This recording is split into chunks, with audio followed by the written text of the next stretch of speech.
राहुल गांधींनी एकनाथ शिंदेंचा पाणउताराच केला. त्याचं झालं असं की एकनाथ शिंदे म्हणतात राहुल गांधी हे देशामध्ये अराजकता पसरवण्याचं काम करतायत. पण यानंतर राहुल गांधींनी जे उत्तर दिलं त्यानंतर सर्वांचीच बोलती बंद झाली. सर्वात धक्कादायक गोष्ट म्हणजे दिल्लीमध्ये विद्यार्थ्यांवरती ज्यांनी लाठीचार्ज केला होता तो आदेश कोणी दिला? यामध्ये राहुल गांधींनी अमित शहाबद्दल काही धक्कादायक गोष्टी सांगितल्यात. बघा, जेव्हापासून आंदोलन चालू झालं होतं तेव्हापासून विद्यार्थ्यांसाठी, तरुणांसाठी एकनाथ शिंदेंनी एकही शब्द केला नाही, त्याच्यावरती कोणतंही भाष्य केलं नाही. आणि आज हे आंदोलन शांत झालं तर ते आता विरोधकांवरती टीका करायला लागलेत. मुख्यमंत्री असताना एकनाथ शिंदे जे दिसत होते ते आता दिसत नाहीयेत. कारण की त्यांच्या बोलण्यामध्ये एका पक्षाचीच भाषा दिसते. स्वतःचं अस्तित्व जणू कुठे हरवलंय. आज तुम्हाला या व्हिडिओमधून समजेल राहुल गांधींनी यांना काय उत्तर दिलंय आणि यांची बोलती कसं काय बंद झाली. आता सर्वांनी लक्ष देऊन ऐका, कारण की या व्हिडिओमधील प्रत्येक एक मुद्दा महत्त्वाचा आहे आणि तो आपण सर्वांनी समजून घेतला पाहिजे. धर्मेंद्र प्रधान यांचा राजीनामा झाला. त्यानंतर देशातील तरुणांनी, विद्यार्थ्यांनी आंदोलन मागे घेतलं. त्यावेळेस अनेकांना वाटलं की हे प्रकरण आता इथेच थांबलं, पण प्रत्यक्षामध्ये घडलं उलटच. या संपूर्ण प्रकरणाने आता वेगळंच वळण घेतलंय. शिक्षण मंत्री धर्मेंद्र प्रधान यांचा राजीनामा झाल्यानंतर राहुल गांधींनी या प्रकरणाबद्दल काही धक्कादायक खुलासे केलेत आणि त्यांच्या टार्गेटवरती आहेत देशातील गृहमंत्री अमित शहा. आता नेमकं असं काय झालं? आंदोलन तर संपलंय, राजीनामा पण झालाय, मग राहुल गांधी यांनी असं नेमकं काय खुलासा केलेत? ऐका सविस्तर. राहुल गांधी यांनी अमित शहा यांना एक पत्र लिहिलं. त्यामध्ये स्पष्ट उत्तर मागितलंय. मला या प्रश्नांचं उत्तर हवंय.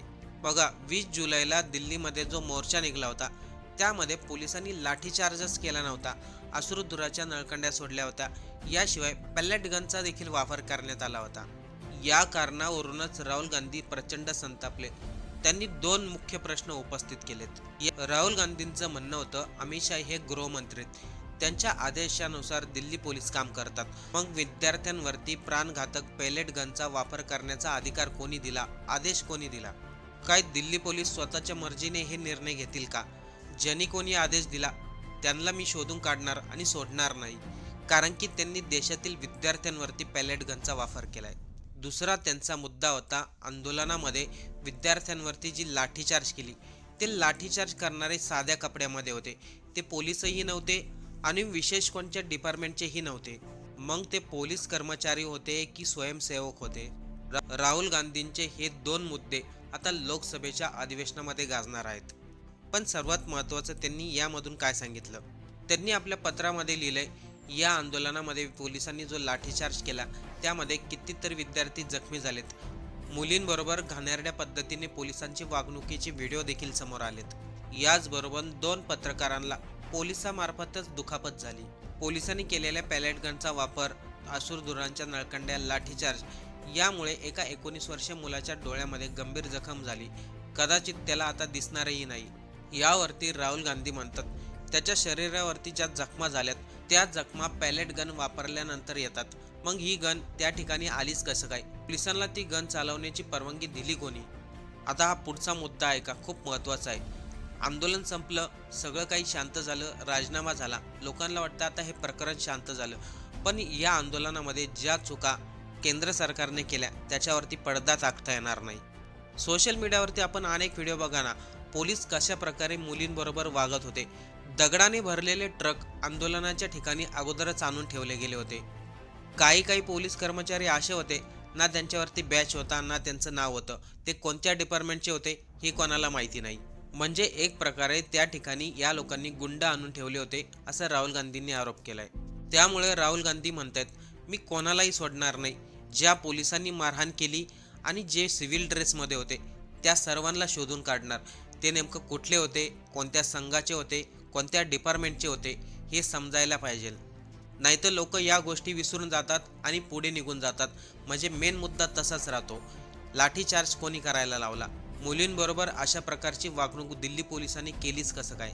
म्हणजे एकीकडे बघा, राहुल गांधी देशातील विद्यार्थ्यांसाठी, तरुणांसाठी आवाज उठवत आहेत आणि इकडे एकनाथ शिंदे त्यांना म्हणतायत राहुल गांधी देशामध्ये अराजकता पसरवण्याचं काम करतायत. यावरती राहुल गांधी म्हणाले विद्यार्थ्यांवरती लाठीचार्ज केला, पॅलेट गनचा वापर केला, अश्रुधुराच्या नळकंड्या सोडल्या, ते आम्ही खपवून घेणार नाही.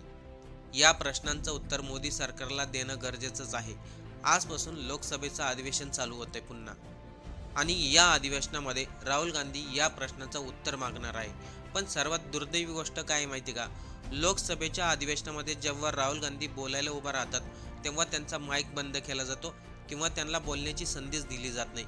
20 तारखेला जेव्हा अधिवेशन चालू झालं होतं, राहुल गांधी बोलायला उभं राहिले आणि लोकसभेमध्ये गोंधळ उडाला. त्यानंतर पंतप्रधान मोदी लोकसभेतून निघून गेले, अशी परिस्थिती निर्माण झाली होती.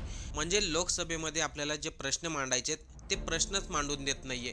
विरोधी पक्षाची बोलतीच बंद केली जाते, त्यांना बोलण्याची संधीच दिली जात नाहीये. शिक्षण मंत्र्यांनी राजीनामा दिला, नवीन शिक्षण मंत्री आले म्हणून जबाबदारी संपत नाही. विद्यार्थ्यांवरती जे अन्याय झालेत त्या प्रश्नाचे उत्तर घेतल्याशिवाय आम्ही शांत बसणार नाही. राहुल गांधींनी मांडलेले मुद्दे आता देशाच्या केंद्रस्थानी आलेले आहेत. आंदोलन ज्या पद्धतीने हाताळले गेले ते एकदम चुकीची पद्धत आहे. राहुल गांधींनी स्पष्ट सांगितले, अमित शहानी विद्यार्थ्यांना मारण्याची ऑर्डर दिली होती का? आणि जर अमित शहाला या प्रकरणाबद्दल काहीच माहिती नसेल तर दिल्ली पोलिसांना ऑर्डर कोणी दिली मग?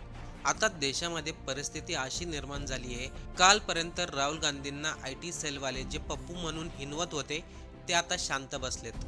कारण की त्या लोकांना जाणीव झालेली आहे, राहुल गांधींना कितीही बोला, कितीही नावं ठेवा, ते मागे हटणार नाहीत. गेल्या 4-5 वर्षामध्ये आपण पाहिलं असेल, राहुल गांधी हे ED, CBI, IT सेल किंवा मोदीच्या सत्तेला घाबरत नाहीये. खरं तर त्यांच्या पाठीमागे EDची चौकशी देखील लावण्यात आली होती. त्यावेळेस ते 50-50 तास त्या जागेवरती बसून होते आणि प्रत्येक प्रश्नांची उत्तरं दिली. ED वाल्यांना पण प्रश्न पडला होता, या माणसाला विचारायचं तरी काय? ED, CBI पुढे राहुल गांधी झुकले नाहीत, त्यामुळे मोदी सरकार देखील कंटाळलं. आता राहुल गांधींना कोणत्या मुद्द्यात पकडायचं त्यांना मुद्दाही सापडाना आणि राहुल गांधी देशातील प्रत्येक मुद्द्यावरती खरं मत मांडतायत, पण त्यांच्या प्रश्नांची उत्तरं कुठेच भेटत नाही. ना लोकसभेमध्ये ना देशातील सत्ताधारी पक्ष देत आहेत. आणि एकनाथ शिंदे म्हणतायत राहुल गांधी देशामध्ये अराजकता पसरवण्याचं काम करत आहे. आपल्याला हे समजत नाही, ज्यावेळेस एकनाथ शिंदे मुख्यमंत्री होते तेव्हा ते निडरपणे निर्णय घेत होते, कोणाच्याही दबावाखाली वागत नव्हते. पण जेव्हापासून ते मुख्यमंत्री झालेत तेव्हापासून त्यांची निर्णय घेण्याची क्षमता जरा वेगळ्याच पद्धतीने वाटते. 2019च्या अगोदर जे एकनाथ शिंदे होते ते शिंदे आता मात्र कुठेही दिसत नाहीत. खरं तर आज महाराष्ट्रामध्ये मुख्यमंत्री देवेंद्र फडणवीस यांच्यापेक्षा एकनाथ शिंदे यांची लोकप्रियता जास्त आहे. पण सध्या बोलताना ते स्वतःची बोलीभाषा विसरलेत, ते एका पक्षाची भाषा बोलतायत. आता यामधून आपण काही एकनाथ शिंदेंना नावं ठेवत नाही, या उलट आपण एकनाथ शिंदे यांचं कौतुकच करतोय. कारण की ते आज जर एकटे शिवसेना म्हणून महाराष्ट्रामध्ये जर उभा राहिले तरी देखील जनता त्यांच्या पाठीमागे उभं राहील.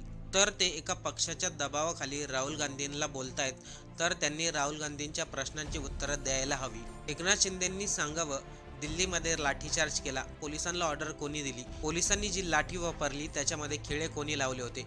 तिथे दगडाने भरलेला ट्रक कोणी आणून ठेवला होता? पॅलेट गनचा वापर करण्याचा अधिकार कोणी दिला? पोलिसांनी मुलींबरोबर लाठीचार्ज करताना जे काही घाणेरडे कृत्य केले त्याचे व्हिडिओ सोशल मीडियावरती व्हायरल झालेत.